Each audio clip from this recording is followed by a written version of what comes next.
Դու քո արյունդ, դու քո ծնածից ինքնապատժումով, որ հայ ես ծնել, և դեռ կուզեիր արծվածնել, թե մորթե խմե, գոռաց ասկյարը։ Եվ թուրը քաշեց այ որդու մայրը, վերջին համբույրով որդուն համբուրեց,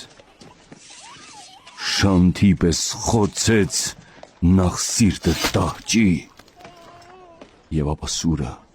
իր սիրտը խրեց, սիրտ, որ ամրոց էր բյուր 1000 քաջի, ու քաջի մահով որորվեց մայրը, ընկավ մեղմավազ, ապշեց զինավար ոհմակը մի պահ հայ կնոջ առաջ, ապշեց ժանտ փաշան ոհմակագլուխ ու շշմավայեց, ապա նորից նոր դարձավ բորենի ու հրամայեց, մորթել որդուն էլ այս քաց քաջուհու,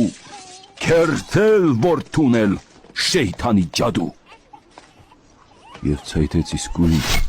արյունն էլ մանկա, ընկավ որդին էլ ընկած մոր կրծքի, մոր ձեռքը շարժվեց, գրկեց մանուկին, հանգավ, լոք լուսինը ամպի սև հագավ։